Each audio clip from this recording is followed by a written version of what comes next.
సవ్వాలే లేరు. సభలు నిర్వహించడంలో ఇప్పటిదాకా పార్టీని కొట్టిన వారే లేరు.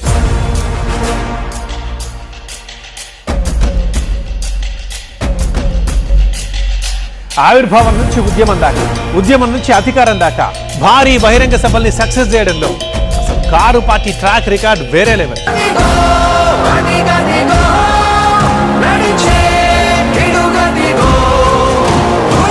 జై తెలంగాణ.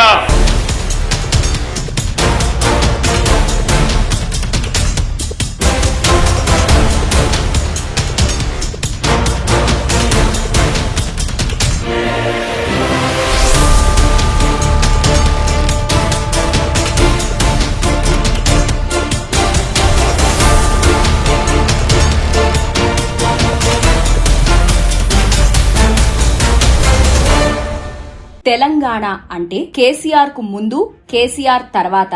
ఉద్యమం అంటే టీఆర్ఎస్ కు ముందు, టీఆర్ఎస్ తర్వాత.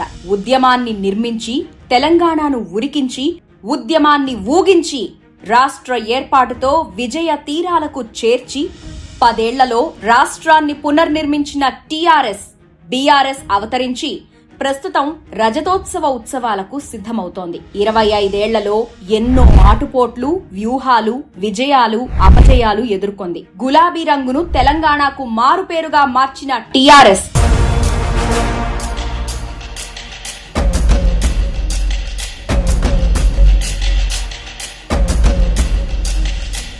పేరు మార్పుతో బీఆర్ఎస్ గా మారి గత ఎన్నికల్లో ఓటమి పాలైంది. తెలంగాణ ఆత్మగల్ల పార్టీగా పేరొందిన బీఆర్ఎస్ రజతోత్సవ ఉత్సవాల సందర్భంగా పార్టీ చరిత్ర, భవిష్యత్ కార్యాచరణపై సమగ్ర విశ్లేషణ.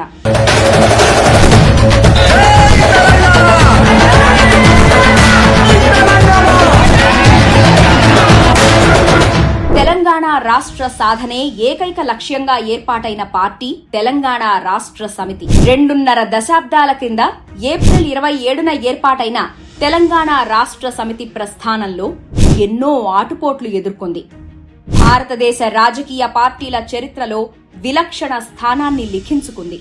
రాష్ట్రాన్ని సాధించిన టీఆర్ఎస్ ప్రస్తుతం బీఆర్ఎస్ గా రజతోత్సవాలు జరుపుకుంటోంది. తెలంగాణ అనే పదాన్నే నిషేధించిన ఆంధ్ర ప్రాంత ముఖ్యమంత్రుల పాలనలో పురుడు పోసుకున్న తెలంగాణ రాష్ట్ర సమితి ఎన్నో ప్రతికూలతల మధ్య తన ప్రయాణాన్ని ప్రారంభించి 14 ఏళ్లకు గమ్యాన్ని ముద్దాడింది. 1969, 1972, 1999 ఇలా తెలంగాణ ఉద్యమం ఎగసిపడినప్పుడల్లా దాన్ని స్వార్థానికి వాడుకున్న వాళ్లు, దాన్ని తొక్కేసిన వాళ్లు ఉన్న ఆంధ్రప్రదేశ్ రాజకీయాల్లో కేసీఆర్ మొదలుపెట్టిన ఉద్యమం అప్పటి వరకు ఎవ్వరూ చూడనిది. ఆయన వ్యూహాలు ఎవ్వరికీ అందనివి. అప్పటికే అధికారంలో ఉన్న తెలుగుదేశం పార్టీ నుంచి బయటకు వచ్చి డిప్యూటీ స్పీకర్, ఎమ్మెల్యే పదవుల్ని తృణప్రాయంగా వదిలి తెలంగాణ రాష్ట్ర సాధనే ధ్యేయంగా బయలుదేరారు కేసీఆర్.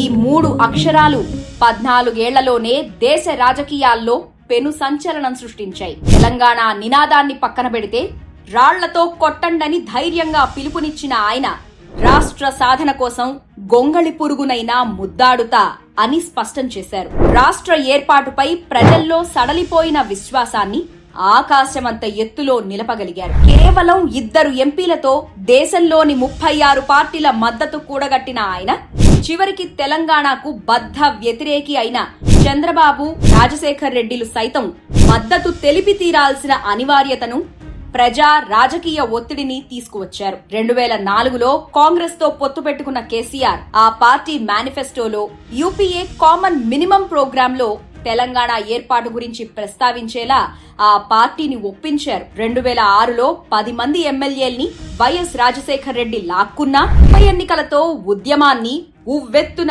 ఎగసిపడేలా చేశారు. తన జీవితకాలం తెలంగాణ ప్రాంతంపై ద్వేషాన్ని నింపుకుని ప్రతి సందర్భంలో తెలంగాణకు అన్యాయం చేసేలా వ్యవహరించే చంద్రబాబుతో పొత్తు పెట్టుకుని తెలంగాణకు ఒప్పుకునేలా రాజకీయ అనివార్యతను సృష్టించింది టీఆర్ఎస్. పార్లమెంటరీ ప్రక్రియ ద్వారానే తెలంగాణ రాష్ట్ర ఏర్పాటు సాధ్యమని నమ్మిన కేసీఆర్ ఎక్కడా హింసకు తావు లేకుండా ఉద్యమాన్ని నడిపించారు. ఢిల్లీలో, గల్లీలో తెలంగాణ ప్రస్తావన లేకుండా ఏ పార్టీ రాజకీయాలు నడిపించలేని పరిస్థితుల్ని సృష్టించారు. 2009లో ఉద్యమాన్ని పతాక స్థాయికి తీసుకువెళ్లిన కేసీఆర్ ఔర్ ఏక్ ధక్కా తెలంగాణ పక్కా నినాదంతో ప్రాణ త్యాగానికి సైతం సిద్ధపడ్డారు. 2009 నవంబర్ 29న ఆమరణ నిరాహార దీక్ష చేపట్టారు. చివరికి సోనియా గాంధీ నేతృత్వంలోని యూపీఏ ప్రభుత్వానికి తెలంగాణ ఇవ్వక తప్పని పరిస్థితి వచ్చింది. డిసెంబర్ 9న కేంద్రం తెలంగాణ రాష్ట్ర ఏర్పాటు ప్రక్రియను ప్రారంభిస్తున్నట్టు ప్రకటించింది. కానీ సీమాంధ్ర పాలకుల ఒత్తిడితో డిసెంబర్ 23న వెనక్కి తగ్గి సంప్రదింపుల పేరుతో జస్టిస్ శ్రీకృష్ణ కమిటీని ఏర్పాటు చేసింది. సీమాంధ్ర రాజకీయ నాయకుల కుటిల రాజకీయాల్ని ఎదురించి 2014లో పార్లమెంటులో బిల్లు ప్రవేశపెట్టించి ఆమోదం పొందేలా పోరాటాన్ని విజయ తీరాలకు చేర్చారు కేసీఆర్.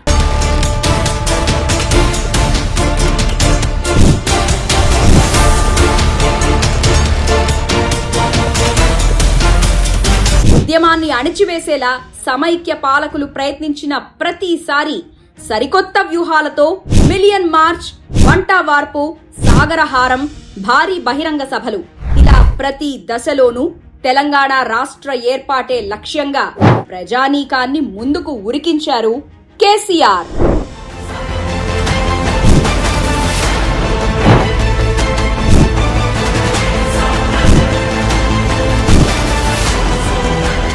ఎట్టకేలకు 14 ఏళ్ల సుదీర్ఘ పోరాటం తర్వాత ఏర్పడిన స్వరాష్ట్రంలో తొలి ప్రభుత్వాన్ని ఏర్పాటు చేసి తెలంగాణ రాష్ట్ర తొలి ముఖ్యమంత్రిగా బాధ్యతలు చేపట్టిన కేసీఆర్ రాష్ట్ర గతిని మార్చేశారు.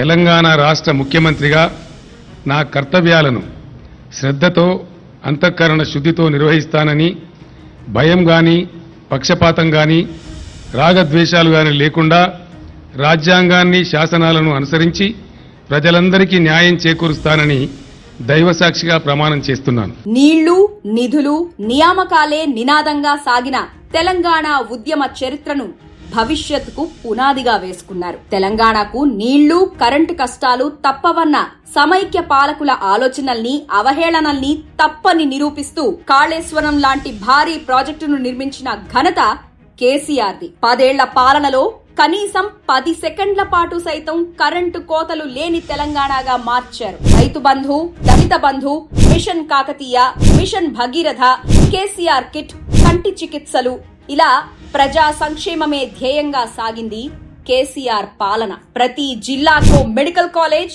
మండలానికో గురుకుల పాఠశాల ఏర్పాటుతో తెలంగాణ విద్యారంగాన్ని ఉన్నత స్థానానికి చేర్చారు కేసీఆర్. ఉమ్మడి రాష్ట్రంలో కరువుతో అల్లాడిన తెలంగాణ ప్రాంతం రాష్ట్ర ఏర్పాటు తర్వాత దేశంలో అత్యధిక ధాన్యం దిగుబడి సాధించిన రాష్ట్రంగా నిలిచింది. మానవాభివృద్ధి సూచిక, జీడీపీ, ఆర్థిక వృద్ధి, శిశు మరణాల రేటు తగ్గింపు, పోషకాహార లోపాన్ని తగ్గించడం, పంచాయతీల అభివృద్ధి, అక్షరాస్యత రేటు పెంపు ఇలా ఏ సూచిక తీసుకున్నా తెలంగాణ అగ్రస్థానంలో నిలిచింది. చివరికి నీతి ఆయోగ్ లాంటి సంస్థలు సైతం తెలంగాణ ప్రగతిని ప్రశంసించాయి. హైదరాబాద్ అంటే అల్లర్లు అన్న అపకీర్తి నుంచి బయటపడి ఐటీకి కేర్ ఆఫ్ అడ్రస్ గా మార్చారు.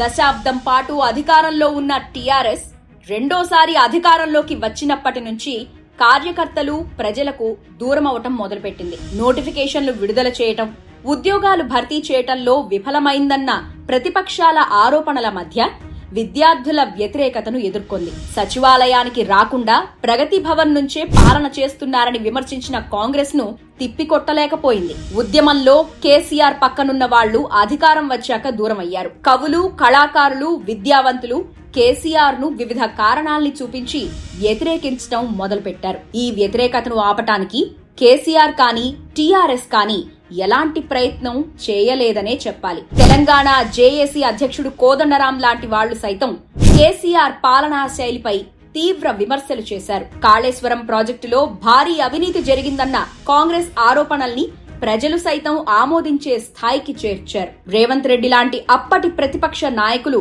ప్రగతి భవన్ ని దొరలగడిగా అభివర్ణించినా ఆ విమర్శల్ని తిప్పికొట్టలేకపోయింది టీఆర్ఎస్. ప్రజలకు ఎమ్మెల్యేల నుంచి మంత్రుల వరకు ఎవరూ అందుబాటులో లేకపోవడం వల్ల తీవ్ర వ్యతిరేకత మూటగట్టింది. తెలంగాణ ఆత్మగా మారిన పార్టీ పేరును టీఆర్ఎస్ నుంచి భారత రాష్ట్ర సమితిగా మార్చటాన్ని తెలంగాణ ప్రజలు తట్టుకోలేకపోయారు. 2023లో జరిగిన ఎన్నికల్లో నియోజకవర్గాల్లో వ్యతిరేకత ఎదుర్కొంటున్న ఎమ్మెల్యేలకు మళ్లీ టికెట్లు కేటాయించడం ప్రజలు జీర్ణించుకోలేకపోయారు. చివరికి కేసీఆర్ సైతం గజ్వేల్, కామారెడ్డిలో పోటీ చేయగా కామారెడ్డిలో ఓడిపోయారు. సగానికి పైగా మంత్రులు ఆయా నియోజకవర్గాల్లో ఓటమి పాలయ్యారు. చాలా చోట్ల ఆ పార్టీ అభ్యర్థులు డిపాజిట్లు కోల్పోయారు. మరికొన్ని చోట్ల 3వ స్థానానికి పరిమితమయ్యారు. కాంగ్రెస్ పార్టీ ఇచ్చిన అలవికాని హామీల్ని నమ్మిన ప్రజలు ఆ పార్టీకి అధికారం ఇచ్చారు. దక్షిణాదిలో తొలిసారిగా 3వసారి ముఖ్యమంత్రి అయ్యే అవకాశాన్ని కోల్పోయిన కేసీఆర్ బలమైన ప్రతిపక్ష నేతగా అసెంబ్లీలోకి అడుగుపెట్టారు.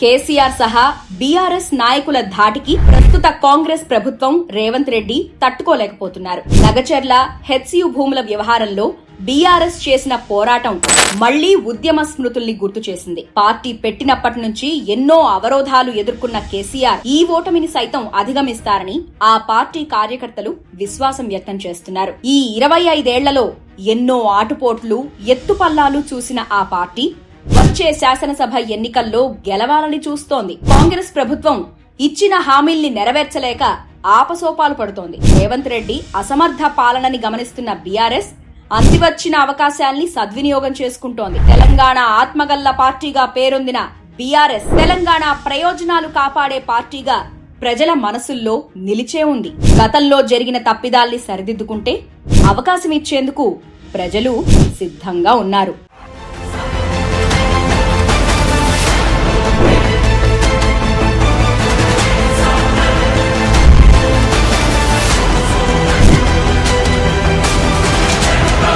జై తెలంగాణ.